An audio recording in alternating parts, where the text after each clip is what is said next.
like to talk today about the two biggest social trends in the coming century and perhaps in the next 10,000 years. But I want to start with my work on romantic love, because that's my most recent work. What I and my colleagues did was put 32 people who were madly in love into a functional MRI brain scanner, 17 who were madly in love and their love was accepted, and 15 who were madly in love and they had just been dumped. And so I want to tell you about that first, and then go on into where I think love is going. What 'tis to love, Shakespeare said. I think our ancestors, I think human beings, have been wondering about this question since they sat around their campfires or lay and watched the stars 1,000,000 years ago. I started out by trying to figure out what romantic love was by looking at the last 45 years of research on just psychological research. And as it turns out, there's a very specific group of things that happen when you fall in love. The first thing that happens is what I call, a person begins to take on what I call special meaning. As a truck driver once said to me, he said, "The world had a new center, and that center was Mary Ann." George Bernard Shaw said it a little differently. He said, "Love consists of overestimating the differences between one woman and another." And indeed, that's what we do. And then you just focus on this person. You just, you can list what you don't like about him, but then you sweep that aside and focus on what you do. As Chaucer said, love is blind. On trying to understand romantic love, I decided I would read poetry from all over the world. And I just want to give you one very short poem from 8th century China, because it's an almost perfect example of a man who is focused totally on a particular woman. It's a little bit like when you are madly in love with somebody and you walk into a parking lot, their car is different from every other car in the parking lot. Their wine glass at dinner is different from every other wine glass at the dinner party. And in this case, a man got hooked on a bamboo sleeping mat. And it goes like this. It's by a guy called Wan Chen. "I cannot bear to put away the bamboo sleeping mat. The night I brought you home, I watched you roll it out." He became hooked on a sleeping mat, probably because elevated activity of dopamine in his brain, just like with you and me. But anyway, not only does this person take on special meaning, you focus your attention on them, you aggrandize them, but you have intense energy. As one Polynesian said, he said, "I felt like jumping in the sky."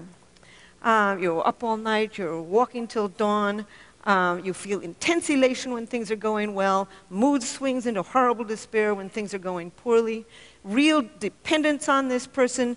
As one businessman in New York said to me, he said, "Anything she liked, I liked." Simple. Romantic love is very simple.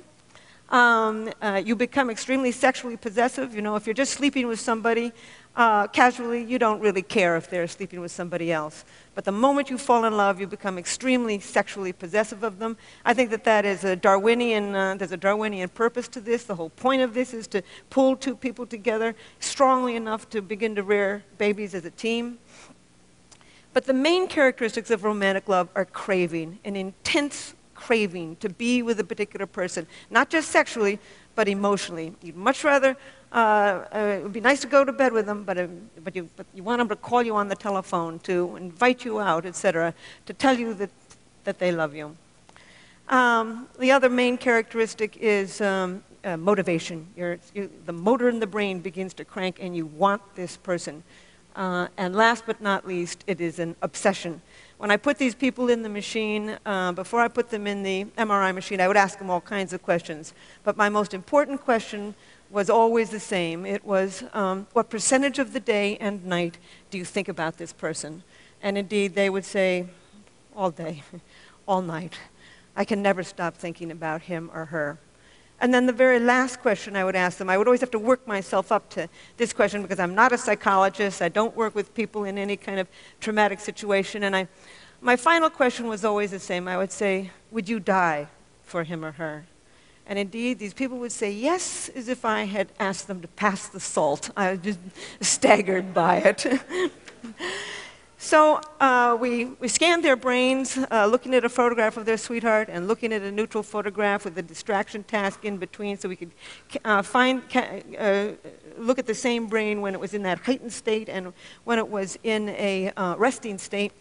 And we found activity in a lot of brain regions. In fact, one of the most important was a brain region that becomes active when you feel the rush of cocaine. And indeed, that's exactly what happens. I began to realize that romantic love is not an emotion.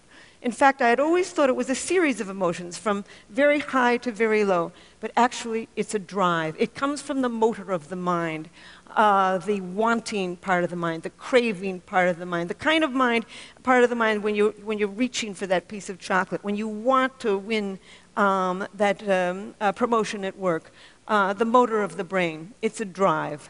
And in fact, I think it's more powerful than the sex drive. You know, if you ask somebody to go to bed with you and they say no thank you, you certainly don't kill yourself or slip into a clinical depression. But certainly around the world, people who are rejected in love will kill for it. People live for love, they kill for love, they die for love. They have songs, poems, novels, sculptures, paintings, myths, legends. In over 175 societies, people have left their evidence of this powerful brain system. I have come to think it's one of the most powerful brain systems on earth for both great joy and great sorrow. And I've also come to think that it's one of three basically different brain systems that evolved from mating and reproduction. One is the sex drive, the craving for sexual gratification. W.H. Auden called it an intolerable neural itch. And indeed, that's what it is. It keeps bothering you a little bit like being hungry. The second of these three brain systems is romantic love, that elation, obsession of early love. And the third brain system is attachment, that sense of calm and security you can feel for a long-term partner. And I think that the sex drive evolved to get you out there looking for a whole range of partners. You know, you can feel it when you're just driving along in your car. It can be focused on nobody. I think romantic love evolved to enable you to focus your mating energy on just one individual at a time, thereby conserving mating time and energy. And I think that attachment, the third brain system, evolved to enable you to tolerate this human being at least long enough to raise a child together as a team. So with that preamble, I want to go into discussing the two most profound social trends, one of the last 10,000 years, and the other certainly of the last 25 years, that are going to have an impact on these three different brain systems: lust, romantic love, and deep attachment to a partner. The first is women moving into the workforce. I've looked at 130 societies through the demographic yearbooks of the United Nations, and everywhere in the world, except for actually 129 out of 130 of them, women are not only moving into the job market sometimes very, very slowly, but they're moving into the job market and they're very slowly closing that gap between men and women in terms of economic power, health, and education. It's very slow. For every trend on this planet, there's a counter trend. We all know of them. But nevertheless, the old Arabs say, the dogs may bark, but the caravan moves on. And indeed, that caravan is moving on. Women are moving back into the job market. And I say back into the job market because this is not new. For millions of years on the grasslands of Africa, women commuted to work to gather their vegetables. They came home with 60 to 80% of the evening meal. The double-income family was the standard, and women were regarded as just as economically, socially, and sexually powerful as men. In short, we're really moving forward to the past. Then women's worst invention was the plow. With the beginning of plow agriculture, men's roles became extremely powerful. Women lost their ancient jobs as collectors, but then with the Industrial Revolution and the post-industrial revolution, they're moving back into the job market. In short, they are acquiring the status that they had 1,000,000 years ago, 10,000 years ago, 100,000 years ago. We are seeing now one of the most remarkable traditions in the history of the human animal. and it's going to have an impact. I generally give a whole lecture on the impact of women on the business community. I'll only just say a couple things and then go on to sex and love. There's a lot of gender differences. Anybody who thinks men and women are alike simply never had a boy and a girl child. I don't know why it is that they want to think that men and women are alike. There's much we have in common, but there's a whole lot that we do not have in common. We are, in the words of Ted Hughes, I think that we were built to be, we're like 2 feet. We need each other to get ahead. But we did not evolve to have the same brain. And we're finding more and more and more gender differences in the brain. I'll only just use a couple and then move on to sex and love. One of them is women's verbal ability. Women can talk. Women's ability to find the right word rapidly, basic articulation, goes up in the middle of the menstrual cycle when estrogen levels peak, but even at menstruation, they're better than the average man. Women can talk. They've been doing it for a million years. Words were women's tools. They held that baby in front of their face, cajoling it, reprimanding it, educating it with words. And indeed, they're becoming a very powerful force, even in places like India and Japan, where women are not moving rapidly into the regular job market. They are moving into journalism. And I think that the television is like the global campfire. We sit around it, and it shapes our minds. Almost always when I'm on TV, the producers who call me, who negotiate what we're going to say, is a woman. In fact, Solzhenitsyn once said, to have a great writer is to have another government. Today, 54% of people who are writers in America are women. It's one of many, many characteristics that women have that they will bring into the job market. They've got incredible people skills, negotiating skills. They're highly imaginative. We now know the brain circuitry of imagination, of long-term planning. They tend to be web thinkers because the female parts of the brain are better connected. They tend to collect more pieces of data when they think, put them into more complex patterns, see more options and outcomes. They tend to be contextual, holistic thinkers, what I call web thinkers. Men tend to, and these are averages, tend to get rid of what they regard as extraneous, focus on what they do, and move in a more step-by-step thinking pattern. They're both perfectly good ways of thinking. We need both of them to get ahead. In fact, there's many more male geniuses in the world, and there's also many more male idiots in the world. When the male brain works well, it works extremely well. And what I really think that we're doing is we're moving towards a collaborative society, a society in which the talents of both men are becoming understood and valued and employed. But in fact, women moving to the job market is having a huge impact on sex and romance and family life. Foremost, women are starting to express their sexuality. I'm always astonished when people come to me and say, why is it that men are so adulterous? And I say, well, why do you think more men are adulterous than women? Oh, well, men are more adulterous. And I say, well, who do you think these men are sleeping with? Basic math. Anyway, in the Western world, women start sooner at sex, have more partners, express less remorse for the partners that they do, marry later, have fewer children, leave bad marriages in order to get good ones. We are seeing the rise of female sexual expression. And indeed, once again, we're moving forward to the kind of sexual expression that we probably saw on the grasslands of Africa 1 million years ago, because this is the kind of sexual expression that we see in hunting and gathering societies today. We're also returning to an ancient form of marriage, equality. They're now saying that the 21st century is going to be the century of what they call the symmetrical marriage, or the peer marriage, or the companionate marriage. This is a marriage between equals, moving forward to a pattern that is highly compatible with the ancient human spirit. We're also seeing a rise of romantic love. 91% of American women and 86% of American men would not marry somebody who had every single quality they were looking for in a partner if they were not in love with that person. People around the world, in a study of 37 societies, want to be in love with the person that they marry. Indeed, arranged marriages are on their way off this braid of human life. I even think that marriages might even become more stable because of a second great world trend. The first one being women moving into the job market, the second one being the aging world population. They're now saying that in America, that middle age should be regarded as up to age 85. Because in that highest age category of 76 to 85, only as much as 40% of people have nothing really wrong with them. So we're seeing this a real extension of middle age.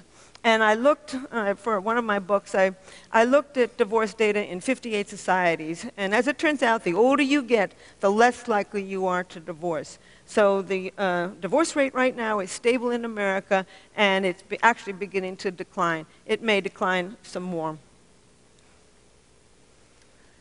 I would even say that with Viagra, estrogen replacement, hip replacements, and the incredibly interesting women have never been as interesting as they are now. Not at any time on this planet have women been so educated, so interesting, so capable. And so I honestly think that if there really was ever a time in human evolution when we have the opportunity to make good marriages, that time is now. However, there's always kinds of complications in this. These three brain systems, lust, romantic love, and attachment, don't always go together. They can go together, by the way. That's why casual sex isn't so casual. With orgasm, you get a spike of dopamine. Dopamine is associated with romantic love, and you can just fall in love with somebody who you're just having casual sex with. With orgasm, then you get a real rush of oxytocin and vasopressin. Those are associated with attachment. This is why you can feel such a sense of cosmic union with somebody after you've made love to them. But these three brain systems, lust, romantic love, and attachment, aren't always connected to each other. You can feel deep attachment to a long-term partner while you feel intense romantic love for somebody else, while you feel the sex drive for people unrelated to these other partners. In short, we're capable of loving more than one person at a time. In fact, you can lie in bed at night and swing from deep feelings of attachment for one person to deep feelings of romantic love for somebody else. It's as if there's a committee meeting going on in your head as you are trying to decide what to do. So I don't think, honestly, we were an animal that was built to be happy. We were an animal that was built to reproduce. I think the happiness we find, we make. And I think, however, we can make good relationships with each other. So I want to conclude with two things. I want to conclude with a worry. I have a worry, and with a wonderful story. The worry is about antidepressants. Over 100 million prescriptions of antidepressants are written every year in the United States. And these drugs are going generic. They are seeping around the world. I know one girl who's been on these antidepressants, serotonin-enhancing, SSRIs, serotonin-enhancing antidepressants, since she was 13. She's 23. She's been on them ever since she was 13. I got nothing against people who take them short-term when they're going through something perfectly horrible and they want to commit suicide or kill somebody else. I would recommend it. But more and more people in the United States are taking them long-term. And indeed, what these drugs do is raise levels of serotonin. And by raising levels of serotonin, you suppress the dopamine circuit. Everybody knows that. Dopamine is associated with romantic love. Not only do they suppress the dopamine circuit, but they kill the sex drive. And when you kill the sex drive, you kill orgasm. And when you kill orgasm, you kill that flood of drugs associated with attachment.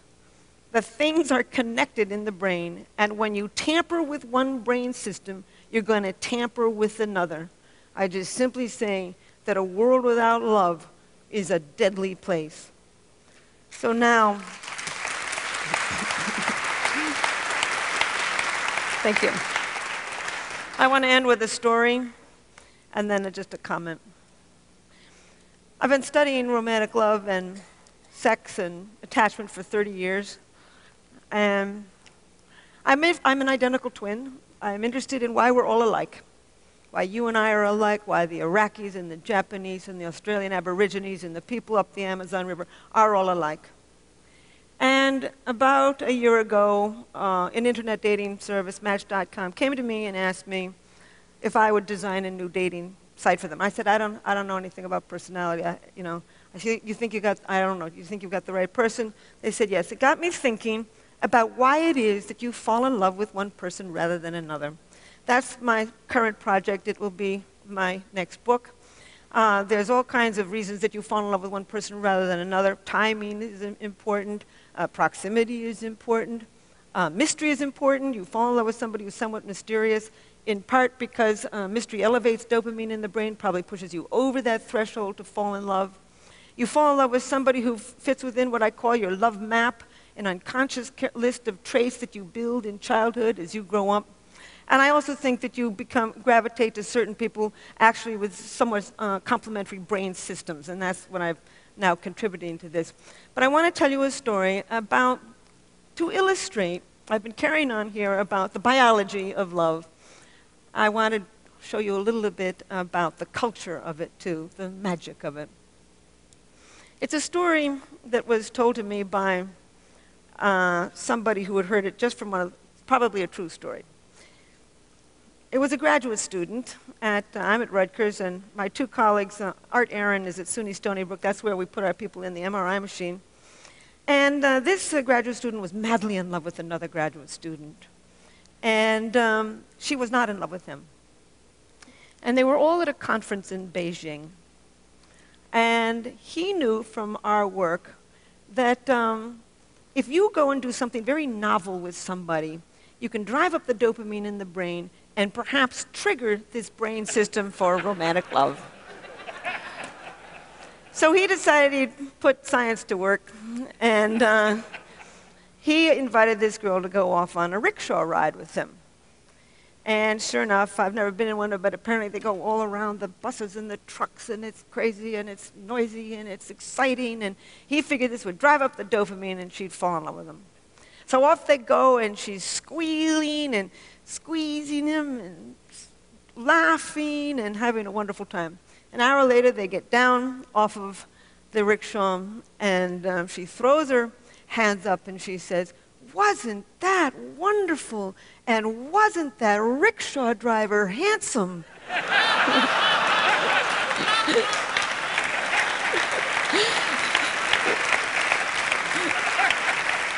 There's magic to love. But I will end by saying that millions of years ago, we evolved three basic drives: the sex drive, romantic love, and attachment to a long-term partner. These circuits are deeply embedded in the human brain. They're going to survive as long as our species survives on what Shakespeare called this mortal coil. Thank you. HelenFisher.